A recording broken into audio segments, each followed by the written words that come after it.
എബ്രായർക്കെഴുതിയ ലേഖനം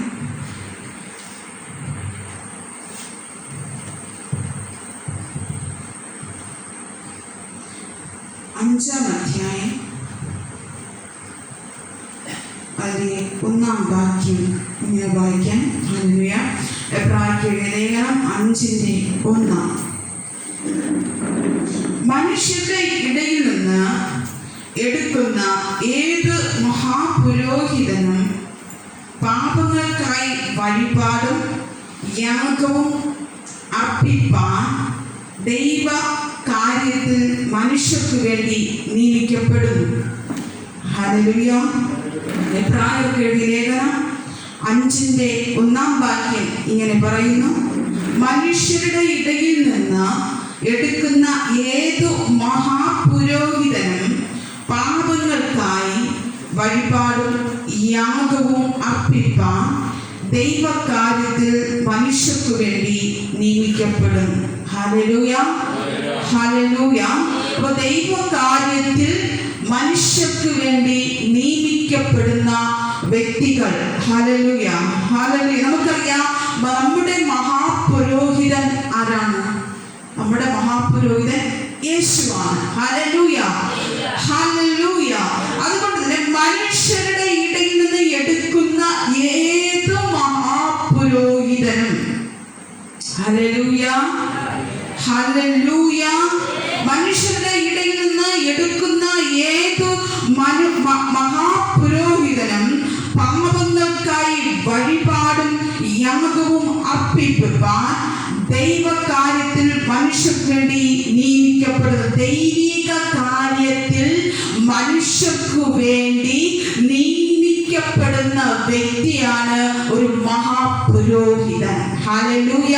അപ്പോൾ ദൈവിക കാര്യങ്ങൾക്ക് വേണ്ടി നിയമിക്കപ്പെടുന്ന ഒരു വ്യക്തിയാണ് ഒരു ദൈവം തിരഞ്ഞെടുക്കപ്പെടുന്ന ഒരു മഹാപുരോഹിതൻ എന്ന് പറയുന്നത്. അല്ലെങ്കിൽ മനുഷ്യർക്ക് വേണ്ടി ദൈവികമായുള്ള കാര്യങ്ങളെ, മനുഷ്യർക്ക് വേണ്ടി ദൈവികമായുള്ള ജ്ഞാനത്തെ, മനുഷ്യർക്ക് വേണ്ടി ദൈവികമായുള്ള പരിജ്ഞാനത്തെ, മനുഷ്യർക്ക് വേണ്ടി ദൈവികമായുള്ള അത്ഭുതങ്ങളെ, ദൈവികമായുള്ള വിടുതലുകളെ, ദൈവികമായുള്ള സമാധാനങ്ങളെ സഭയുടെ മധ്യത്തിൽ അയപ്പാനാണ് ദൈവദാസന്മാരെ, ദൈവ പുരോഹിതന്മാരെ ദൈവം തിരഞ്ഞെടുക്കുന്നത്. എന്നാൽ നമുക്കൊരു മഹാപുരോഹിതനുണ്ട്. ആ മഹാപുരോഹിതനാണ് ആര്? യേശു. ഹല്ലേലൂയ.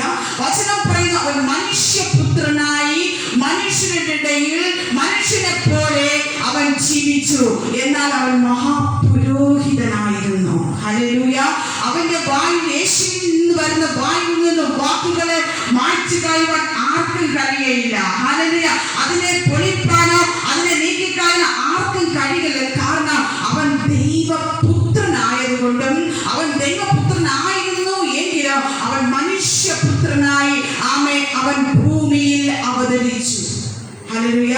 അത് മനുഷ്യർക്ക് വേണ്ടി, മനുഷ്യരുടെ പാപ പരിഹാരത്തിന് വേണ്ടി, മനുഷ്യരുടെ വിടുതലിന് വേണ്ടി, മനുഷ്യരുടെ സമാധാനത്തിന് വേണ്ടി, മനുഷ്യരുടെ നിലനിൽപ്പിന് വേണ്ടി, മനുഷ്യൻ മരിച്ചാലും വീണ്ടും ജീവിക്കുന്നതിന് വേണ്ടിയിട്ട് ഹല്ലേലൂയ, ദൈവപുത്രനായ ദൈവം മനുഷ്യരുടെ ഇടയിൽ മനുഷ്യനായി ജീവിച്ചു. Hallelujah, hallelujah.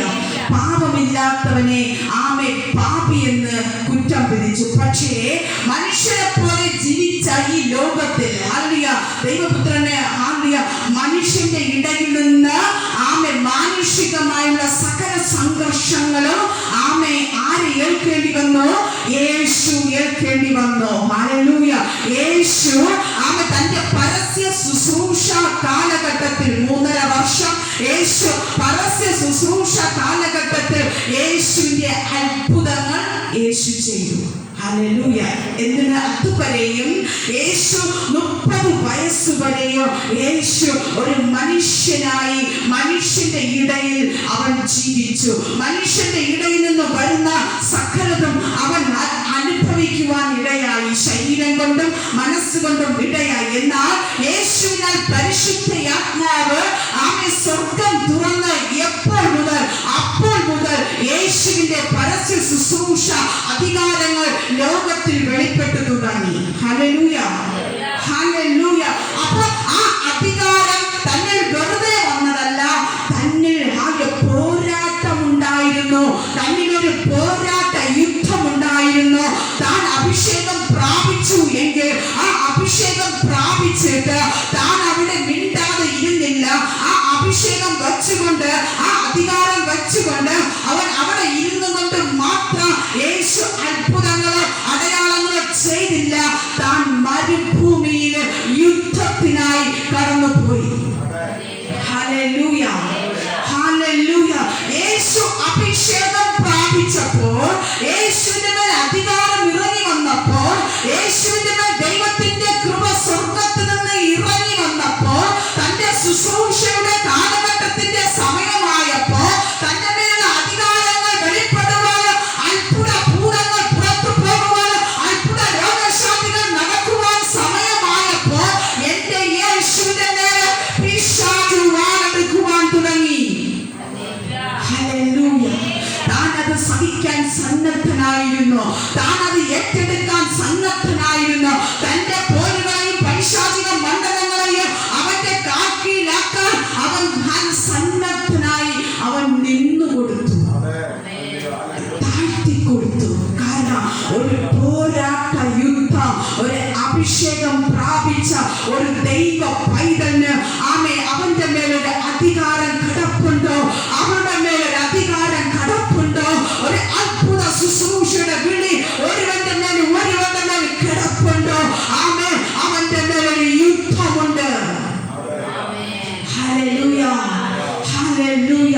എന്റെ യേശു ഈ സകല പക്ഷെ നമുക്കറിയാം, വേദഭാഗത്തിൽ കുറച്ചൊക്കെ 3 പാർട്ടായിട്ട് പറയുന്നു. പക്ഷേ യേശു മരുഭൂമിയിൽ പിശാചിനെ ജയിച്ചു. ഹല്ലേലൂയ. അവൻ യേശു എങ്ങനെയാണ്? അവൻ സകല അധികാരങ്ങളുടെ മേൽ മനുഷ്യന്റെ വാക്കുകളാൽ, പിശാച് മനുഷ്യരുടെ പ്രേരണയുള്ള വാക്കുകളാൽ, അവന്റെ അത്ഭുതങ്ങളെ നശിപ്പിക്കുന്ന രീതിയിൽ വാക്കുകളാൽ, അവരെ ബലഹീനമാക്കുന്ന തന്ത്രങ്ങളാൽ, പാപത്തിലേക്ക് നയിക്കുന്ന തന്ത്രങ്ങളാൽ. കാരണം ഈ അധികാര ശക്തി ദൈവത്തിന്റെ പദ്ധതി യേശുവിൽ നടക്കാതിരിക്കാൻ ഒരു മരുഭൂമിയിൽ ഒരു യുദ്ധം ഉണ്ടായിരുന്നു. ഹല്ലേലൂയ. ദൈവിക അത്ഭുതങ്ങൾ നാം ആഗ്രഹിക്കുന്നു എങ്കിൽ, ദൈവിക വിടുതൽ നാം ആഗ്രഹിക്കുന്നു എങ്കിൽ, ദൈവികമായ സൗഖ്യം നാം ആഗ്രഹിക്കുന്നു എങ്കിൽ, അതിനകത്തൊരു യുദ്ധമുണ്ട്. Hallelujah, hallelujah. അതിനായി നാം സകലം ഏൽപ്പിക്കുമ്പോൾ, അതിനായി നാം സകലം തോറ്റു പിന്മാറുകയല്ല, നാം അവിടെ ഏൽപ്പിക്കുമ്പോൾ നമ്മെ തോൽപ്പിക്കുമെന്ന് പറയുന്ന പിശാചിനെ അവിടെ ജയമെടുക്കുവാൻ കഴിയും. Hallelujah, hallelujah. നമ്മെ തോൽപ്പിക്കുമെന്ന് പറയുന്ന, നമ്മെ തകർക്കുമെന്ന് പറയുന്ന, നിന്നെ രോഗിയാക്കുമെന്ന് പറയുന്ന, നിന്നെ ഇല്ലാതാക്കുമെന്ന് പറയുന്ന പിശാചിനോട് ഇല്ല നിന്റെ രക്തത്തോടെ തകർക്കുമെന്ന് പറഞ്ഞാലും ഇല്ല, നിന്റെ ആത്മാവ് കൊണ്ട് നീ എഴുന്നേൽക്കണം. കാരണം യേശു അവിടേക്ക് എഴുന്നേറ്റു. യേശുവിന് വേണമെങ്കിൽ ഇതിനോ അപ്പോൾ തന്നെ എല്ലാം പൊടിച്ചു കളയാൻ, എല്ലാം നശിപ്പിച്ച് വാക്കുകൊണ്ട് ഇല്ലാതാക്കാമെന്ന്. പക്ഷേ ആ പരീക്ഷണ ഘട്ടത്തിൽ, പിശാചിന്റെ അവസാന ആ യുദ്ധത്തിൽ അവൻ ദൈവപിതാവിന്റെ ദൗത്യത്തിനായി അവൻ താഴ്ത്തിക്കൊടുത്തു. അവൻ താഴ്ത്തിക്കൊടുത്തപ്പോൾ പിശാചിന്റെ ശക്തികളെ യേശുവിന്റെ മുമ്പിൽ കീഴടങ്ങുവാൻ ഇടയായി.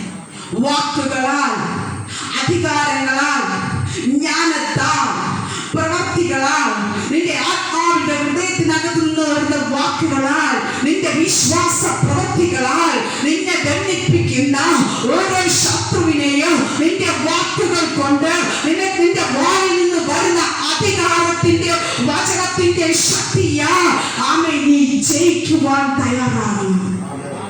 കാരണം എന്തോ അത്ഭുതം ആമേൻ നടക്കുവാനുണ്ട്. കാരണം യേശു പരീക്ഷ കാലഘട്ടം കഴിഞ്ഞ് അവൻ പുറത്തിറങ്ങിയത് ആമേൻ അത്ഭുതങ്ങളുടെ ശുശ്രൂഷയ്ക്കായാണ്. കാരണം ലോകത്തിന്റെ സകല അധികാരികളെയും എന്റെ യേശു കാൽക്കീഴിലാക്കി. ലോകത്തിന്റെ സകല ആധിപത്യങ്ങളെയും എന്റെ യേശു എന്ത് ചെയ്യും? അവന്റെ തലയെ ചവിട്ടി മെതിച്ചു. എവിടെ വെച്ച്? കഷ്ടതയിൽ, മരുഭൂമിയിൽ അവൻ ചവിട്ടി മെതിച്ചു. അതിനുശേഷമാണ് യേശു അത്ഭുതങ്ങളെ ചെയ്യുന്നത്.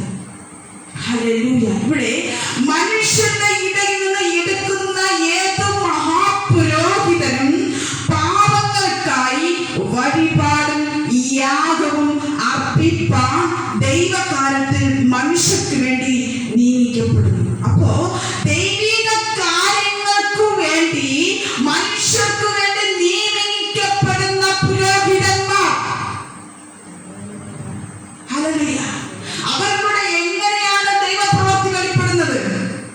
ഹല്ലേലൂയ. വചനം പറയുന്നു, ഏതൊരു മഹാപുരോഹിതനും പാപങ്ങൾക്കായി വഴിപാടും യാഗവും അർപ്പിപ്പാൻ.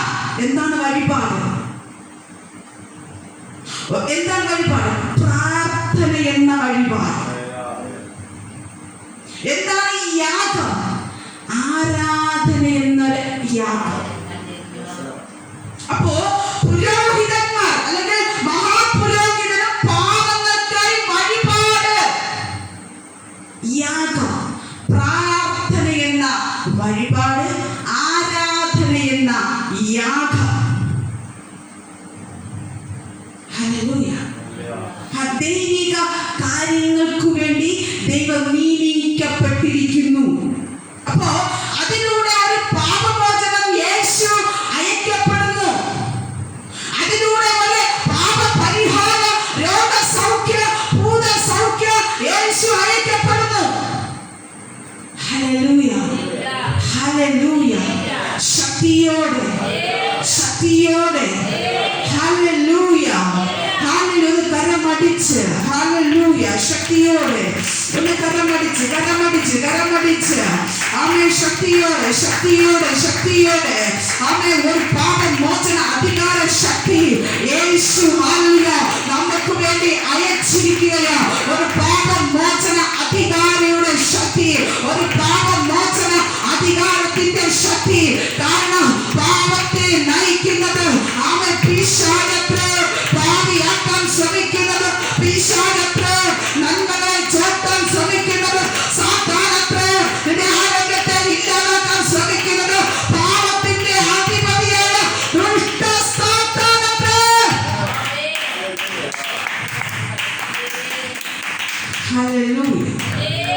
നമുക്കറിയാം പഴയ നിയമ കാലഘട്ടത്തിൽ നമുക്ക് ഒരു വചനം കൂടി എടുത്തതിന് ശേഷം പുതിയ നിയമത്തിൽ നമുക്ക് ലൂക്കോസ് വിശേഷം 5-ാം അധ്യായം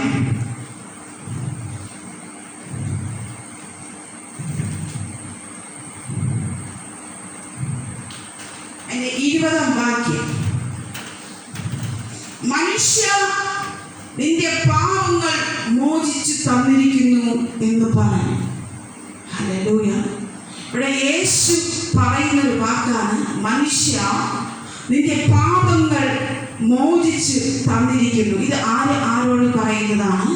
പക്ഷപാതക്കാരനെ, അല്ലെങ്കിൽ നടക്കുവാൻ കഴിയാതെ ആമെ ചുമന്നു കൊണ്ടുവന്ന ഒരു പക്ഷപാതക്കാരനോട്, അല്ലെങ്കിൽ കൂര പൊളിച്ച് യേശുവിന്റെ അരികിലേക്ക് അവിശ്വാസം കണ്ടിട്ട് യേശു ഉടൻ പറഞ്ഞ വാക്കാണ്, അവരുടെ വിശ്വാസം കണ്ടിട്ട് അവൻ, മനുഷ്യ, നിന്റെ പാപങ്ങൾ മോചിച്ചു തന്നിരിക്കുന്നു. ഹല്ലേലൂയ എന്ന് യേശു പറഞ്ഞു. ആരെ നോക്കി പറഞ്ഞു? ആ രോഗിയെ എഴുന്നേൽക്കാൻ കഴിയാതെ വണ്ണം ആ രോഗിയെ നോക്കിയിട്ട് യേശു പറഞ്ഞതിന്റെ പാപങ്ങൾ മോചിച്ചു. നമുക്ക് അമ്മേ 23 അല്ല 22 മുതൽ ഞാൻ ഇങ്ങനെ വായിക്കുന്നു. നിങ്ങൾ ഹൃദയത്തിൽ ചിന്തിക്കുന്നത് എന്ത്? നിന്റെ പാപങ്ങൾ മോചിച്ചു തന്നിരിക്കുന്നു എന്ന് പറയുന്നതോ എഴുന്നേറ്റ് നടക്ക എന്ന് പറയുന്നതോ ഇത് എളുപ്പം എന്ന് ചോദിച്ചു. Hallelujah, hallelujah. അപ്പോ ആ മനുഷ്യനെ രോഗിയാക്കിയത് ആ വ്യക്തിയുടെ പാപം. അവർ പഠിച്ചു, പാപം മുഖേന എന്തു വരും? രോഗം വരും. രോഗം മുഖേന എന്തു വരും? മരണം വരും. ഹല്ലേലൂയ. അപ്പോ ഈ പാപത്തിന്റെ അധികാരി ആരാണ്? പാപത്തിന്റെ അധികാരി പിശാച്, സാത്താൻ. ഹല്ലേലൂയ. ഒരു മനുഷ്യനെ പാപത്തിന്റെ വിത്ത് വിതച്ച് അവനെ ദൈവമായിട്ടുള്ള പൂർണ്ണമായി ബന്ധത്തെ വിച്ഛേദിക്കുക. ദൈവബന്ധത്തെ അറിഞ്ഞുകൂടാ, ദൈവത്തിന്റെ പ്രവൃത്തികളെ അറിയത്തില്ല, യേശുവിനെ കുറിച്ച് കേൾക്കാൻ മനസ്സ് വയ്ക്കുന്നില്ല, അവന്റെ കാതുകളെ മന്ദമാക്കുന്നു. അപ്പോ ഒരു മനുഷ്യനെ പാപത്തിൽ നിന്ന് രോഗത്തിലേക്കും മരണത്തിലേക്കും കൊണ്ടുപോകുന്നത് ആദ്യ പാപത്തിന്റെ അധികാരിയായ പിശാചാണ്. അപ്പോ ആ വ്യക്തി അവരെ രോഗിയാക്കിയത് പാപമാണ്.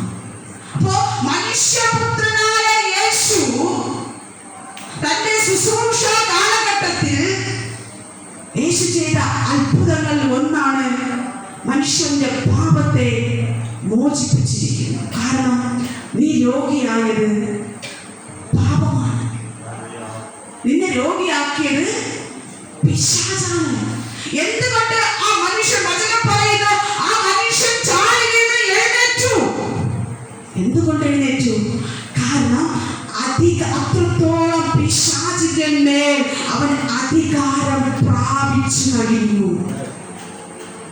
യേശു തന്റെ അനുഭവം കൊണ്ട്, തന്റെ കഷ്ടത കൊണ്ട്, തന്റെ മരുഭൂ യാത്ര കൊണ്ട്, തന്റെ വേദനകൾ കൊണ്ട് യേശു തിന്നും കുടിച്ചു പൂർണ്ണമായി മറ്റൊരു വ്യക്തിയെ പോലെ അല്ല നടന്നത്.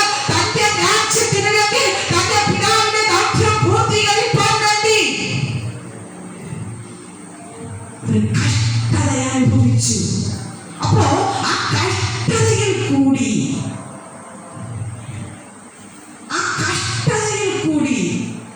യേശു സകല സൈന്യങ്ങളുടെ മേലും അവൻ അധികാരമെടുത്തു. അതുകൊണ്ടാണ് യേശു പറഞ്ഞത്, നിന്റെ പാപങ്ങളെ, ഹല്ലേലൂയ, മനുഷ്യന്റെ പാപങ്ങൾ മോചിച്ചു തന്നിരിക്കുന്നു. ഒരു പാപമോചന ശുശ്രൂഷ അതിനകത്ത് ദൈവം വെളിപ്പെടുത്തി. ഇത് കണ്ടുകൊണ്ട് നിന്നവർ പറഞ്ഞു, ഇതൊരു മനുഷ്യന് കഴിയത്തില്ല. അവർ പുറത്തു. അവരുടെ ഹൃദയത്തിൽ നിലച്ചപ്പോൾ തന്നെ യേശുവിന് മനസ്സിലായി. അപ്പോൾ പറയുന്നത്, നിന്റെ ഹൃദയത്തിൽ ചിന്തിക്കുന്നത് എന്ത്? നിന്റെ പാപങ്ങൾ മോചിച്ച് തന്നിരിക്കുന്നു എന്ന് പറയുന്നതോ എഴുന്നേറ്റ് നടക്ക എന്ന് പറയുന്നതോ? അപ്പോ അത്രത്തോളം ഒരു അധികാരം താൻ ഉണ്ടായിരുന്നു. ഹല്ലേലൂയ. സകല പാപത്തിന്റെ പിശാചിനെ അഴിപ്പാൻ, മനുഷ്യനെ ബന്ധിക്കുന്ന സകല പാപത്തിന്റെയും, മനുഷ്യനെ ബന്ധിയാക്കുന്ന, മനുഷ്യനെ രോഗിയാക്കുന്ന, മനുഷ്യനെ അപകടപ്പെട്ട് മരണത്തിലേക്ക് കൊണ്ടുപോകുന്ന, മനുഷ്യനെ കയ്യിലെടുത്ത് കലഹത്തിലൂടെ ആത്മഹത്യയിലൂടെ നശിപ്പിക്കുന്ന, രക്തച്ചൊരിച്ചിൽ കാണിക്കുന്ന, മരണം മരണം മരണം മരണമെന്ന അധികാരിയായ പിശാചിന്റെ മേൽ, ഹല്ലേലൂയ, ഹല്ലേലൂയ, ശക്തിയോടെ അവൻ സകലത്തിന്മേലും അധികാരം. இந்த സകലത്തിന്മേലും അധികാരം മരണത്തിന്റെ മേൽ, പാപത്തിന്റെ മേൽ. കാരണം പാപിയാക്കുന്ന പിശാചാണെങ്കിൽ സകല മരണ, പാപ, രോഗ, പിശാചിന്റെ മേൽ ഒരു അധികാരം. Hallelujah, hallelujah. മനുഷ്യന്റെ പാപങ്ങളെ, കെട്ടുകളെ അഴിപ്പാൻ, മനുഷ്യന്റെ രോഗത്തിന്റെ കെട്ടുകളെ അഴിപ്പാൻ, മനുഷ്യൻ വൈരാഗ്യത്തിന്റെ, വിദ്വേഷത്തിന്റെ, കൊലയുടെയും കെട്ടുകളെ അഴിപ്പാൻ,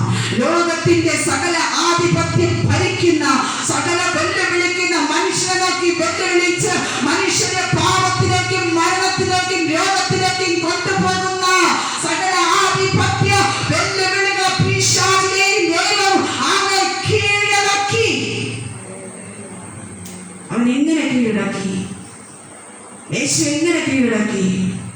അവന്റെ കഷ്ടതയിൽ, യേശുവിന്റെ മരുഭൂമിയിൽ,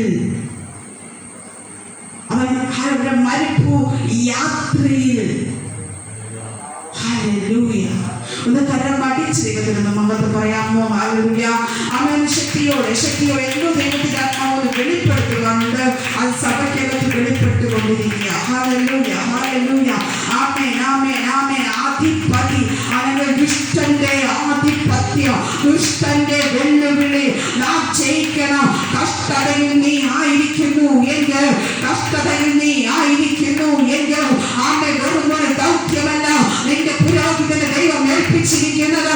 വെറും ഒരു കാഴ്ചപ്പാടല്ല, സകല സേനാധിപതികളെയും ഒരുമിച്ച് തകർക്കുന്ന ഒരു അധികാരമുണ്ട്. പാപത്തിന്റെ കെട്ട്, മരണത്തിന്റെ കെട്ട് ഒരു വ്യക്തി, ഒരു ശരീരത്തിൽ നിന്ന് അവനെ ബന്ധിച്ചിരിക്കുന്ന ഒരു പൈശാചിക ബലം അവനിട്ട് അണിയുന്നു എങ്കിൽ അവനെ നശിപ്പിക്കാതിരിക്കുന്ന മരണമെന്ന പാപമെന്ന പിശാചത്തെ ആ ശരീരമിട്ട് അണിയുന്നത്.